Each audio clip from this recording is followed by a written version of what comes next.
ಹುಕ್ಕೇರಿಯಲ್ಲಿ ಸುದ್ದಿಗಾರರೊಂದಿಗೆ ಶಾಸಕರು ಹಾಗೂ ಬೇಮೂಲ್ ಅಧ್ಯಕ್ಷ ಬಾಲಚಂದ್ರ ಜಾರಕಿಹೊಳಿ ಅವರು ಹಿರಣ್ಯಕೇಶಿ ಸಕ್ಕರೆ ಕಾರ್ಖಾನೆ 600 ಕೋಟಿ ರೂಪಾಯಿ ಅವ್ಯವಹಾರ ವಿಚಾರವಾಗಿ ಮಾಧ್ಯಮದವರ ಪ್ರಶ್ನೆಗೆ ಪ್ರತಿಕ್ರಿಯಿಸಿ, ಪ್ರಜಾಪ್ರಭುತ್ವ ವ್ಯವಸ್ಥೆಯನ್ನ ಪ್ರಶ್ನೆ ಕೇಳುವ ಹಕ್ಕಿದ್ದು ಸಂಸ್ಥೆಯನ್ನು ನಡೆಸುವವರು ಜನರಿಗೆ ಉತ್ತರವನ್ನು ನೀಡಬೇಕಾಗುತ್ತದೆ ಎಂದರು.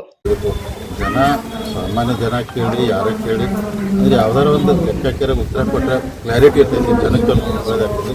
ಸೊ ನನಗೇನಿದ್ರೆ ಹೇಳಬೇಕಾದ್ರೆ, ಯಾಕಂದ್ರೆ ನಾವು ಹಂಗೆ ಒಬ್ಬರು ಹಾಕಿದ್ರೆ ಮತ್ತು ಜನ ಕ್ವಶನ್ ನಾವು ದೇಶ ಡೆಮಾಕ್ರಸಿ ಸಿಸ್ಟಮ್ ಕೆಲಸ ಮಾಡ್ತೀವಿ. ಸೊ ಎಲ್ಲರೂ ಕೇಳೋರನ್ನ ರೀ. ಸೊ ಅದು ಕೊಟ್ಟರೆ ಚಲೋ ರೀ, ಕೊಡೋದಿಲ್ಲ ಅಂದರೆ ನೀ ಯಾಕೆ ಕೇಳೋಕ್ಕೂ ನಮಗೆ ಅದು ರೈಟ್ಸ್ ಇಲ್ಲ.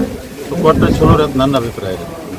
DCC ಬ್ಯಾಂಕ್ ಕೊಡಬೇಡ ಅಂತೇಳಿ AB ಪಾಟೀಲ್ ಅಂದ್ರೆ ನಾನು ಕೇಳಿದೆ. ಈಗ ಮಾನ್ಯ AB ಪಾಟೀಲ್ ಹೇಳಬೇಕ್ರೆ ಅಂದರೆ ಹುಡುಗರು ಯಾರು ಏನು ಅಂತ ಹೇಳಿದೆ. ಸೊ ಈಗ ನಿಮ್ಮ ಮುಖಾಂತರ ಮಾಧ್ಯಮ ಸ್ನೇಹಿತರ ಮುಖಾಂತರ ಒಂದು ವಿಷಯ ಸ್ಪಷ್ಟಪಡುತ್ತದೆ. 16 ಚುನಾವಣೆ ನಡೆದ 15 ತಾಲೂಕು, ಒಂದು ಅದರ್ಸು 16 ಏನು ಎಲೆಕ್ಷನ್ ನಡೆದವ್ರಿ. ಜನರ ಆಶೀರ್ವಾದದಿಂದ 12 ಸೀಟ್ ಹತ್ತಿ ನಮ್ಮ ಗುಂಪಿನವ್ರು ನಾವು ಗೆಲ್ತೀವಿ. ಅಂದ್ರೆ ಹುಕ್ಕೇರಿ ಫೈಟ್ ಇದೆ.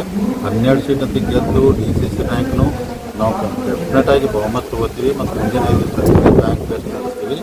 ಮತ್ತು AB ಪಾಟೀಲ್ಗೆ ಬಂದಿರಲಿಲ್ಲ ದುಡುಗರ ಕಡೆ ಬ್ಯಾಂಕ್ ಕೊಡಬೇಕಂತ ಅಂದ್ರೆ ಕೊಡಬಾರ್ದು. ಈಗ ಅವ್ರು ಯಾರು ಅನ್ನೋದು ದುಡುಗರು ಅವರೇ ಅನ್ಸುತ್ತೆ. ಈಗ ನಾವು ಬ್ಯಾಂಕ್ ನಡ್ಸೋಕೆ ಈಗ ಒಂದು ವರ್ಷನೂ ಆಗಿಲ್ಲ ರೀ. ಸೊ 30 ವರ್ಷದಿಂದ ಯಾರು ನಡೆಸಿದ್ರು, 40 ವರ್ಷದಿಂದ ಯಾರು ನಡೆಸಿದ್ರು ಅಂತೇಳಿ ಅಪಾದ ಮಾಡಿದ AB ಪಾಟೀಲ್ ಸನ್ಮಾನ ಅವರೇ ಆ ವಿಷಯ ಕ್ಲಿಯರ್ ಮಾಡಿ ಚಲೋ ಆಗ್ತಿತ್ತು.